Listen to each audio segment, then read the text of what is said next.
I started out in 2019. Got my background from Hot Wheels, and George Barris, worked for him for a little bit. He taught me a lot. Got to do some work with Chip Foose. Got to do some work with Boyd Coddington. I learned a lot through them, but mostly in 2019, I was married. My wife had come down with glioblastoma multiforme 4, and the only thing I could think of doing was building a car. So I built a Jeep, which is what she wanted. Luckily enough, somebody saw it and said, we need that at SEMA. That was my very first trip on my own to SEMA. I got there and I caught the attention of the president of AFE and a design manager for Stellantis. And I've been Mopar ever since. I love volunteering. And I'm going to tell you right now, I was one of probably the most selfish people you ever met in your life till I got into this. And I didn't want anybody, y'all said it best. You didn't want somebody else stealing your ideas. I don't care now, because if I can see my idea help somebody else, it works. It benefits all of us in the long run, because they're going to come back to you and they're going to say, hey, that guy helped me out. And they're going to call me. People stop killing each other. That's the biggest thing. I hate waking up in the morning, seeing a 13-year-old laying on the street found dead. Yeah. If we can get them into programs and education and offer them things that gets their minds rolling besides other things. I had my neck fused from 2 to 7. They said, you'll never be able to move your neck. And I can go up and down. I'm sorry. I like to look at everything under cars. I'm not letting somebody else get under there if I can't do it. Biggest thing I hear all the time. How do I get sponsored? Build something first without asking, and then talk to them about it. Welcome to the Ride in Style Podcast, your turbocharged pit stop for automotive restyling. Buckle up with Jesse and Josh. Welcome to another episode of the Ride in Style Podcast. Today, our guest is Terry Payne of RDM Builds. Terry, thank you for being here today. Thank y'all for inviting me. I really appreciate this. Terry, it's about time we got you on here. I call you I love it because you're old school and new school influencer. You can do the work and show everybody what you do. We have a good time doing it. That's what it's about, is teaching anywhere we can. Yeah. I was going to ask, what does RDM even stand? What's it stand for? Restoring Daily Motors. Restoring Daily Motors. Wow. That's just and when did you start the company? 2019. Okay. And I started out in 2019. Got my background from Hot Wheels, and George Barris, worked for him for a little bit. He taught me a lot. Got to do some work with Chip Foose. Got to do some work with Boyd Coddington. I learned a lot through them. But mostly in 2019, I was married. My wife had come down with glioblastoma multiforme 4, and the only thing I could think of doing was building a car. So I built a Jeep, which is what she wanted. Luckily enough, somebody saw it and said, we need that at SEMA. That was my very first trip on my own to SEMA. I got there and I caught the attention of the president of AFE and a design manager for Stellantis. And I've been Mopar ever since. I built one Ford since 2019, and I've built a total of 42 cars that's been to SEMA. Yeah. Wow. That's cool. But go back a little bit further. How did you first get started in aftermarket and automotive? What did you do before this company? And go a little bit more. I was a truck driver, and I always had time, dealt with a lot of stuff, and I would see things on cars that I was like, hey, you know what? That'd look better if you did that. And I'd just talk to people. And they're like, hey, we really like that. So they would do it. And I had a few companies that actually took my ideas, never charged them for it, anything like that, and started doing it. And a buddy of mine said, Terry, why don't you come to work for me at the shop? Get off the road. Let's do some work around here, build some race cars, stuff of the sort. And I said, okay. And I got into designing. I learned to do some 3D CAD drawings. And next thing you know, I'm doing a few things. And from there, it was SEMA that actually pushed me to where I'm at now. I started, like I said, 2019, the year we were off.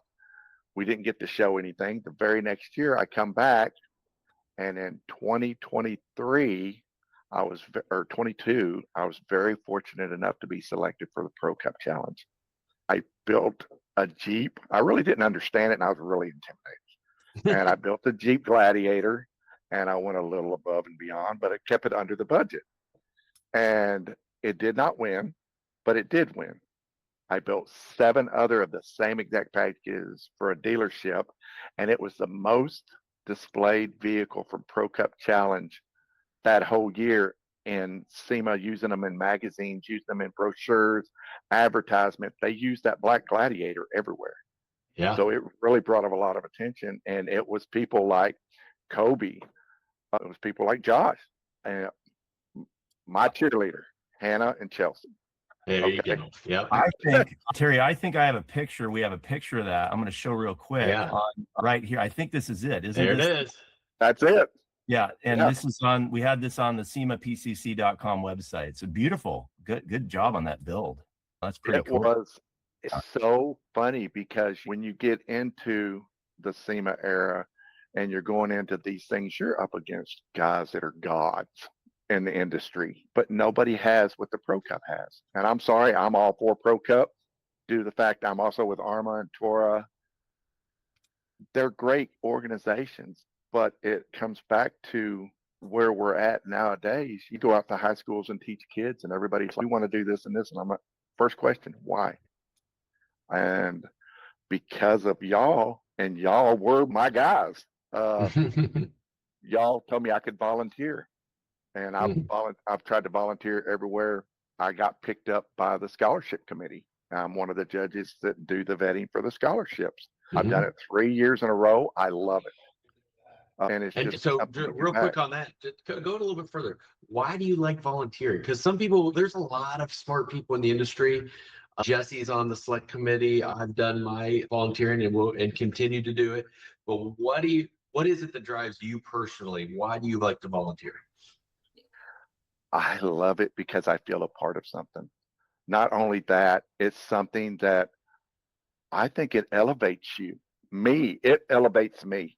When I can go to somebody and somebody says, oh, the scholarship stuff, and I get to tell them about it, and y'all know I'm very passionate when I talk about it. I get to talk to the kids about it. I'm on the ISCA circuit, which is Autorama, World of Wheels, stuff like that. I show vehicles. Every week or every single show, the Friday opening, they have kids. They bring in all the high school kids that are in the automotive industry. I go and talk. And the very first thing I tell them about is the SEMA scholarship, because that's everybody's goal. We want to go to SEMA. We want to go to SEMA. We want to go to SEMA. And this gives me a way to talk about it, but keep our younger generation and even older generation very passionate about keeping the industry going. The Restylers organization is so much to it. We've had.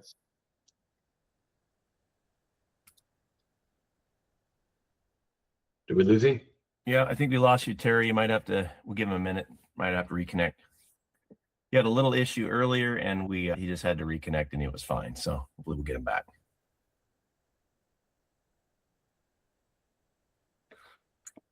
You get back home safe, okay, Josh? Yeah. Everything's brutal. A lot of travel. 5:15 a.m. flight from Seattle. Oh, yeah. So no, we're good. And we'll be able to splice it. And I'm sorry about that, Jesse. No problem. We can do that. No problem. Yeah. Okay. All right. You're right in the middle of something, Terry. You were telling us about when you have these people. Maybe we'll just start over with that. So Terry, why do you like to volunteer as a person? Now I know you speak to students and you talk about SEMA scholarship and everything, but because some people go, it's volunteer work, you're not getting paid. But what do you get out of it? What kind of fulfillment do you personally see? I see a lot of networking. I see our next generation that has questions, that ask us things. I love volunteering. And I'm going to tell you right now, I was one of probably the most selfish people you ever met in your life till I got into this. And I didn't want anybody, y'all said it best. You didn't want somebody else stealing your ideas. I don't care now, because if I can see my idea help somebody else, it works. it benefits all of us in the long run, because they're going to come back to you and they're going to say, hey, that guy helped me out. And they're going to call me. I've had that happen 4 times. Since then, Josh and Jesse, I took y'all's leads. I followed y'all. I stalked y'all. I ain't going to lie about it. I watch what you do. I watch Hannah. I've given Hannah ideas on she's in her foam inserts and stuff that she does for her boxes and stuff. I got her into making steps for the trucks now. I've run her steps 2 years in a row now. And that was all because we had a conversation. So since then, because of you guys, I've went to several shops and built conglomerates. I took a off-road shop, paired them with a audio sound shop, paired them with a Texas Seats, which does leather interior and uses cat skin and everybody. Took them with a motor shop and a performance shop. I got all of the guys, after presenting it to them, to move to one complex. It's a one-stop shop. Now I have 5 of those going on. So tell us about your business today and your role in it. What do you do specifically? What makes you guys stand out? Tell us a little bit more about your company. We're very versatile. We are originally, like I said, I didn't start manufacturing until about 2 years ago, and we started making control arms for race cars. Now we make them for 4x4s and stuff like that. But not only do we do that, we're a one-stop shop.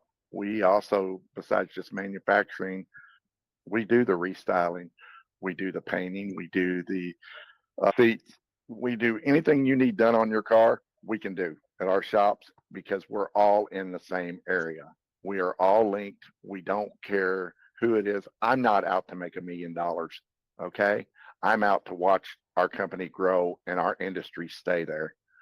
If I can do that, then I've succeeded in life. That's great. So what's changed in the industry? You think back from when you get started, and where do you see things going? You're involved with Armo and Pro, and you're involved with a lot. Where do you see things going in the next few years? I see a lot of the same stuff that's been happening since the 60s when I was born. I was born in 62.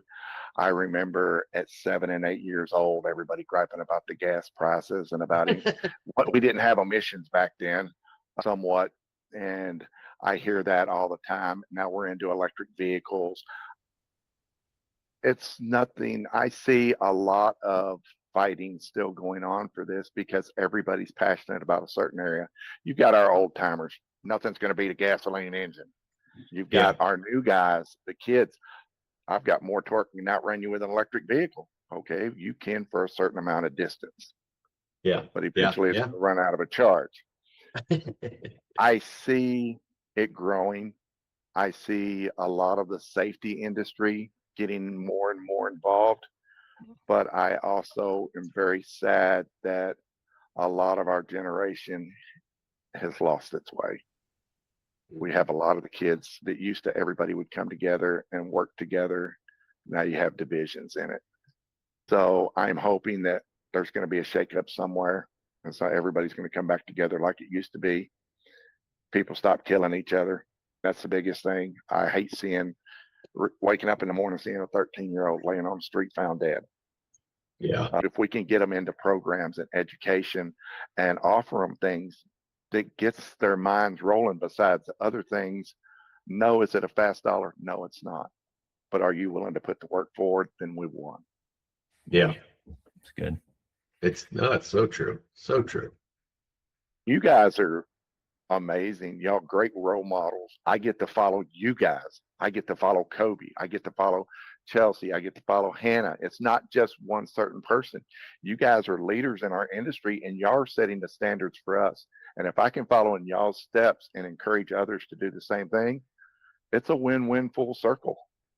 Yeah. If I ever need a hype guy, Jesse, I always know that I call on Terry and say, hey, Terry, this guy needs to understand the passion about our industry. Will you talk to him for 10 minutes? That's like a fire hose. I love it. You got the passion, bro. I love your passion. You are 60 years young.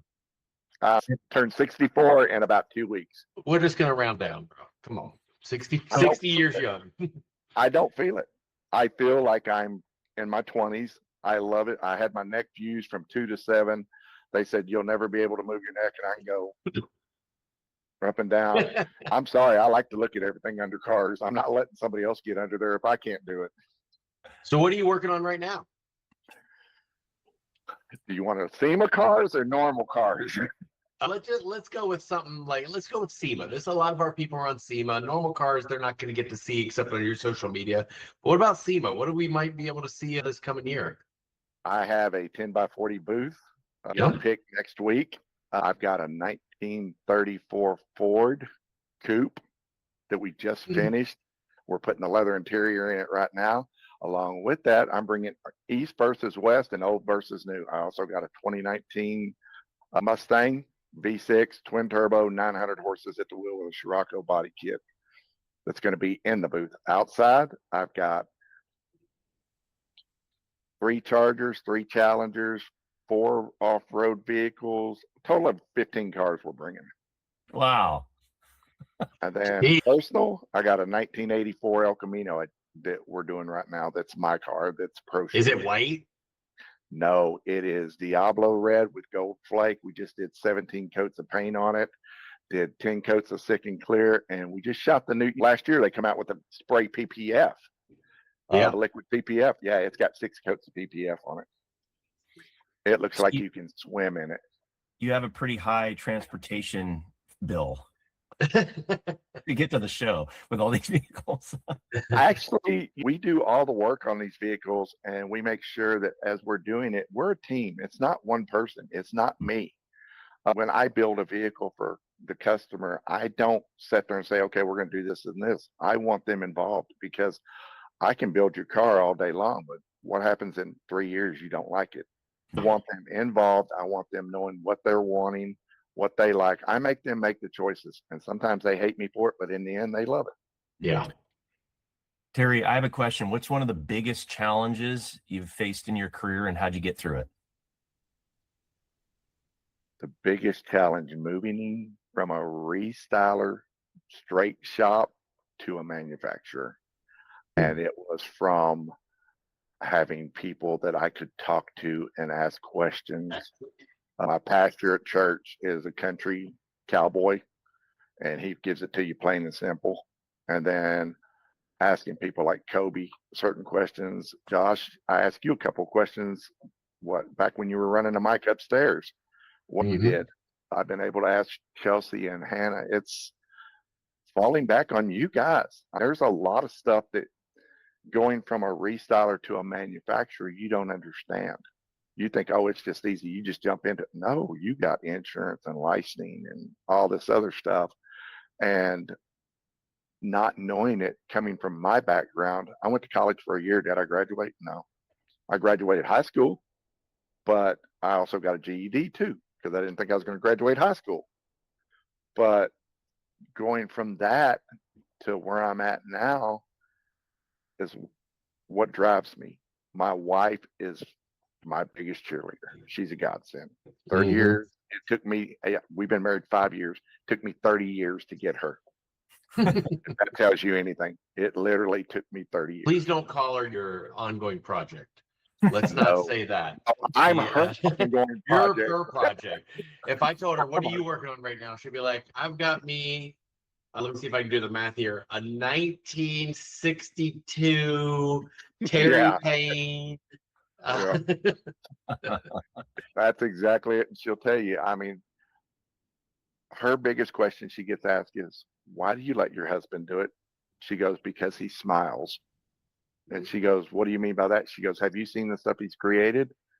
And they're like, a little bit. I've got my biggest accomplishment. Okay. I built a brand new Bronco for her 3 years ago. It was when they first come out. I built a Badlands. I camoed it, TIS wheels, TIS tires, DV8 bumpers, cat skin leather, sound system from DB. It was clean. We got invited by Ford to come to Austin, Texas to give the presidential award to the dealership. Wow. So during the time they had a car show and they'd never seen a Bronco built like this. So we got it down there, and lo and behold, there's Celine, Bronco Busters, and all them with theirs. They had a big car show. We beat every one of them with it. Ha! And they asked me, Nice. he was kind of upset. They asked me to put it through their dealer auction. They said, you don't got to sell it. Just what would it bring? Would you be interested? I said, well, yeah, we'll do it. 15-minute auction for dealers only. It took 47 minutes because every time you bid, it adds another minute. It took 47 minutes. A guy comes pulling up in a black Escalade, goes inside. It's got a couple big guys with him. I don't know who he is, but he looks like somebody. Goes walking in there, sits down. Time it's done, $107,500. Oh my goodness. I had $64,000 in this Bronco. Is all I had in it on my part. Yeah. Oh, we made a nice change. The guy comes out and goes, we'd like to meet the guy that built it. And I said, that was us. And this guy comes walking out, Matthew McConaughey. Whoa. Yeah. Remember? He has a Bronco to this day and drives it up to UT, Texas sometimes. So it was pretty cool. That's great. All right. That's a good one. Yeah. Nice. So what's the next thing? I feel you've conquered the restyling. You've conquered you're always kind of keep improving in. You can build from scratch, motors, this, that, manufacturing now. What's left? What kind of Payne is left in the Terry Payne closet? What, you have any other big things, or are you just going to keep polishing what you got now? I got one goal that I'm working on. And Here it comes. No one's ever heard about it. Here it comes. It's not a car. And it's what I've talked a little bit about. I want to inspire our younger generation. I want to eventually come up with some way to make a scholarship that puts them through automotive school or puts them through something that they're interested in, marketing, whatever, anything that inspires them. We already do it with the SEMA scholarships and stuff, but I would like to personally be able to do something. Each year, our company gives away $5,000 to a student that might need it, that might not ever have a chance. We've had two that have done pretty amazing. Wow, that's great. But that's my goal. What advice would you give someone just entering the space, starting out, maybe a young person that might be looking to, maybe they don't know what they want to do with their life. They're coming out of high school, they're thinking maybe the trades, which is getting more popular now. What kind of advice would you give them? Be a sponge. Don't settle on one specific area. Be a sponge. Absorb everything you can and don't be scared to ask a question. If they can absorb every single thing they can from anybody that's in the field. I never knew nothing about lift kits until I asked questions. I knew nothing about leather till I asked questions. You have to be a sponge. You have to be a sponge. You can't settle for one thing. Like I said, I've got over 500 die cast on my walls of cars. Paul Rossi, I love that man to death. He calls me occasionally. We talk. NHR, a Hall of Famer. Man inspires me. Okay. If I can do that, if I can inspire some kids to do something to keep the industry going, it's great. I've got a really good friend that has a Hometown Hot Rodders. It's a garage up here in Royce City, Texas. He works on old school. He's got an 18-year-old that does the new stuff. And this kid will run circles around most master mechanics. Wow. But it was because he was a sponge and he wanted to learn tuning. But at 18 years old, he's rocking. This dude is great. I stand back in awe. Watch this kid work. And it's like nothing to him. He goes, okay, it's done. And I'm like, what'd you do? He goes, oh, this, okay, never mind. Just you do it.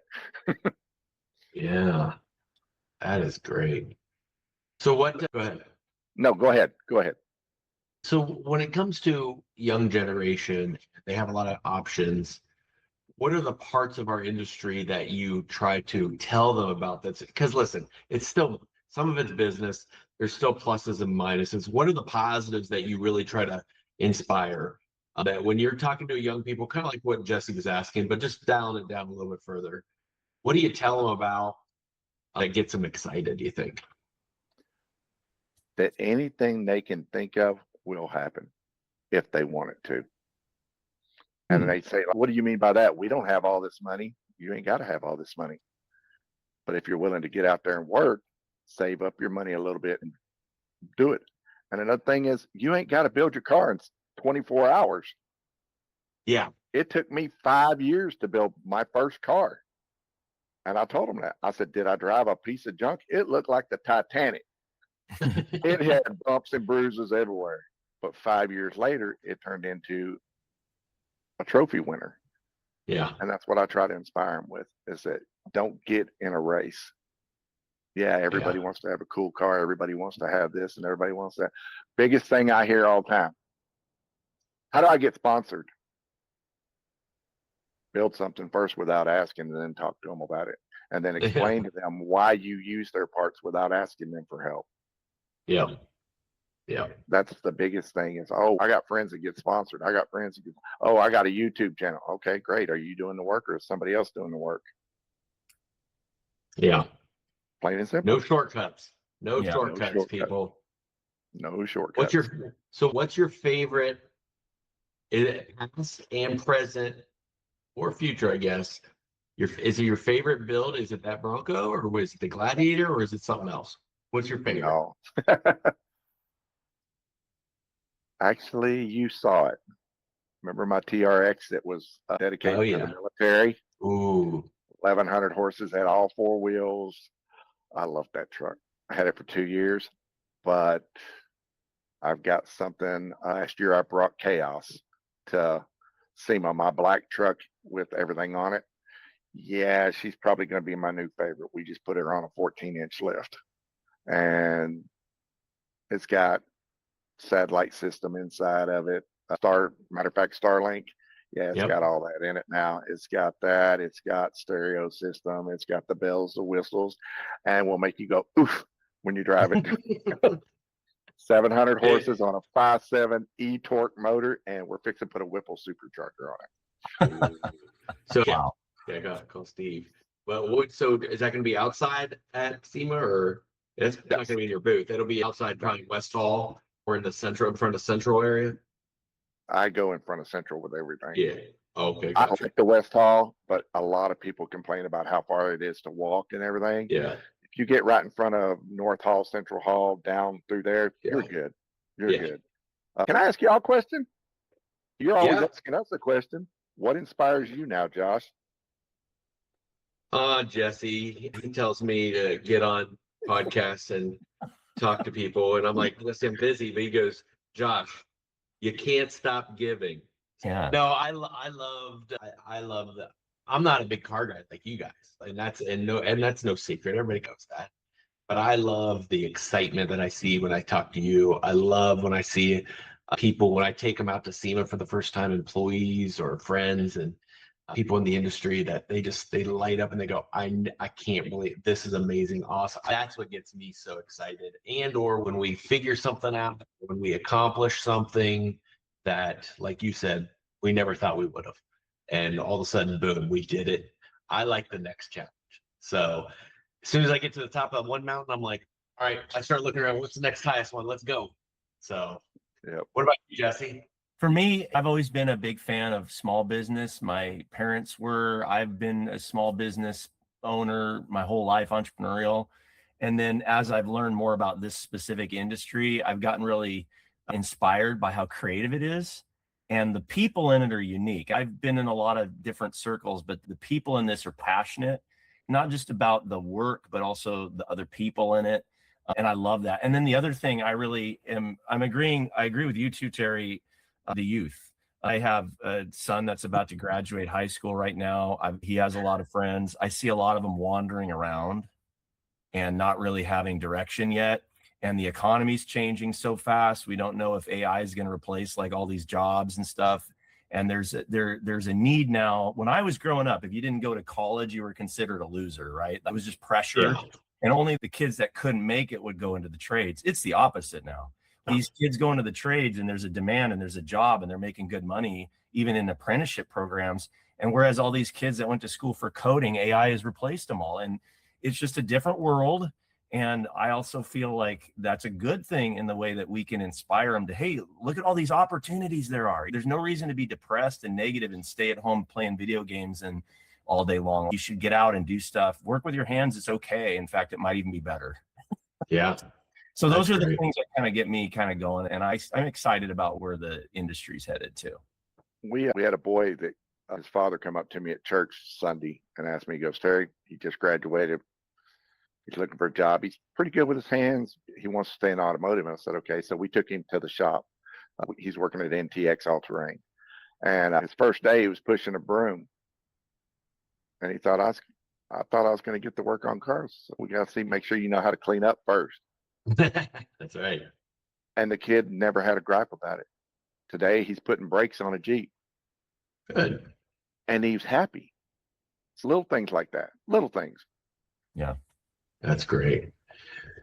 Before Jesse asks the famous last questions, Terry, I just wanted to say thanks for always being available and passionate and helping out Pro. And I don't know if there's any one other person, Jesse, that drags people to the Pro booth more than Terry is. Oh, Terry told me I need. Oh, Terry, even though he's working his own booth, he's go see Pro. So thank you very much for being a great ambassador and influencer and builder and just great person, you and your wife and your family and everybody like that. So thank you. Oh, no. Thank y'all for inspiring me to get to where I'm at now. If it wasn't for you guys, truthfully, I wouldn't be a manufacturer right now. And that's me being as honest as I can be. As a matter of fact, I've been very fortunate enough to get people to join SEMA. This year, I'm bringing, matter of fact, I spoke about Hometown Hot Rodder, automotive shop and everything. I'm bringing him and his crew. Oh, and good. I want them to see SEMA and I want them to become a member while they're there. I want them to join Pro because they do restyling. They do it a little bit different though, because they do it on older cars, but it's still restyling. Yeah. I want them to see all that. Last year, I was very blessed to be able to bring my whole crew, which was 82 employees total. And we brought the whole crew there last year. Wow. Jeez. And this year, I'm not bringing 82. That was a headache. Yeah, I hear you. I hear you. Right. Thank you. Go ahead, Jesse. Terry, where can people follow you or learn more about what you're doing? Maybe mention your website, or how do people find out more? Social handles. Yeah, just call Josh. No, website's www.rdmbuilds@gmail.com. And then I'm on Instagram, RDM Builds. I'm on Facebook, RDM Builds. Everything's RDM Builds. So just look it up. You'll find me. I'm on Google, all that good junk. I mean, That's awesome. Thank God for technology, but thank you guys for inspiring me. You hear a lot, and I've watched your videos, and I hear you talk to the people, but it's you guys that inspired people like me. I couldn't do it without you guys, and I couldn't have done it without, like I said, Hannah and Chelsea and Kobe. Kobe, I know, got tired of me calling him. I know he did. He was like, "Oh God, this is Terry." Yeah, Terry, what can I do for you? But he is the greatest person on earth. Yeah. Don't tell him. You get a big head or go buy another No, dog. he just got back from vacation and he said he was diving in the Grand Caymans, and he told me, I finally saw my first hammerhead shark, and I'm sitting there going, we're gonna have to find somebody to take Colby's spot before long. He keeps Right. diving. We leave next week on the 15th and go on a cruise. So I'm happy Good for you. Thank you for always being a part of it, brother. And we'll see you for sure at SEMA. But RDM Builds, everybody, go look them up. All And right. we'll be in Thank you, Central Ken. Hall. Central Hall. Central You got Hall. it. All right, Awesome. y'all have a great one. Thank y'all again for your time. Appreciate Thank you. You got it. And there you have it, another high-octane episode of the Ride and Style podcast, wrapped up and ready to go. Your hosts, Jesse Stoddard and Josh Polson, shifted your automotive game into overdrive. If you're hungry for more insights, trends, and game-changing interviews from the automotive restyling universe, don't forget to hit subscribe and leave a glowing review. We'd also love for you to share this podcast with your gearheads, installers, and auto lovers network. Because remember, knowledge is power, but shared knowledge turbocharges the whole industry. For more expert resources to supercharge your business, cruise on over to autostylemarketing.com, your one-stop shop for everything automotive marketing. Until next time, keep those wheels spinning and your passion ignited. Thank you for riding in style with us. See you on the next lap.